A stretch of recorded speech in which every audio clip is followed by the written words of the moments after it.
Were you involved in the July 25th Trump-Zelensky phone call or preparations for the call? No, I was not. Were you involved in the deliberations about the pause in military sales to Ukraine as the Trump administration reviewed newly elected President Zelensky's commitment to corruption reforms?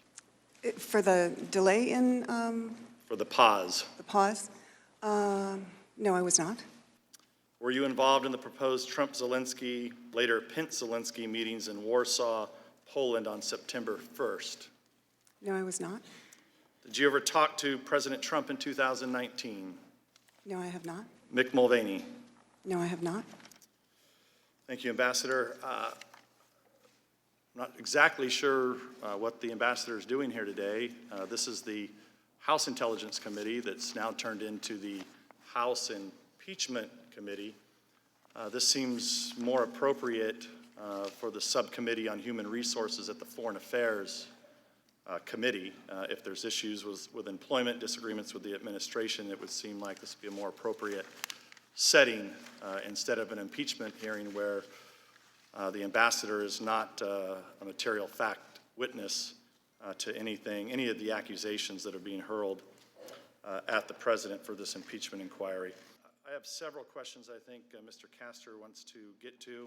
I know, Ms. Stefanik, you had a few quick questions for the ambassador. Yield to you, Ms. Stefanik. Thank you, Mr. Nunes.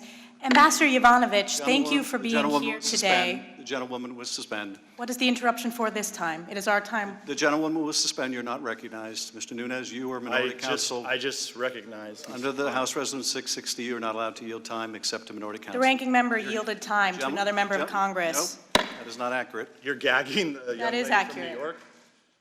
Ambassador Yovanovitch, I want to thank you for being Gentlewoman here will today. suspend. You're not recognized. This is the 5th time you have interrupted members of Gentlewoman Congress, duly is not elected members of recognized. Congress. Gentlewoman will suspend. Mr. Chair, we control the time.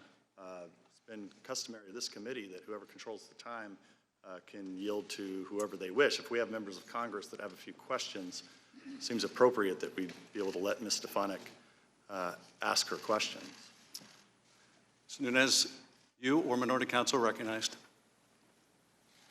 All right. Mr. Castor, you're recognized. Thank you, Mr. Nunes. Ambassador, welcome. Thank you for your service.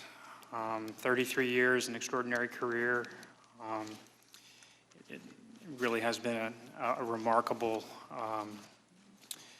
tenure for you at the State Department. I also would like to thank you for participating here today. This is a crazy environment. This hearing room is turned into a television studio. You stated, although then and now I've always understood that I served at the pleasure of the President, I still find it difficult to comprehend that foreign and private interests were able to undermine U.S. interests in this way.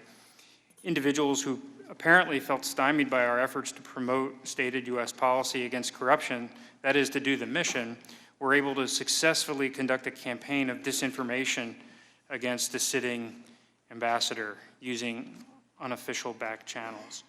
Do you believe that President Trump was aiming to weaponize corruption in Ukraine by removing you? I don't know that. Okay.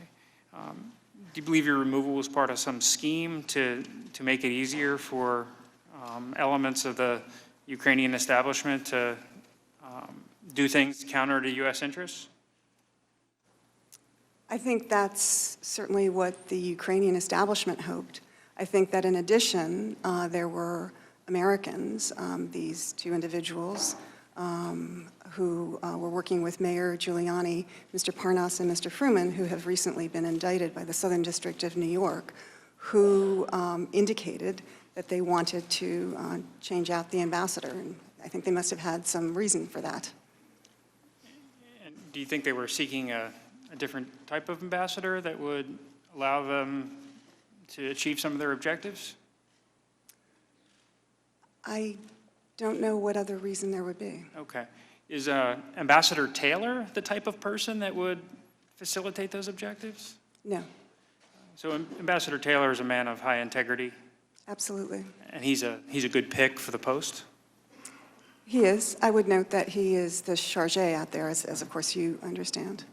So no ambassador has yet been, or no candidate has yet been named to the position. But he certainly has had a decorated career serving his country.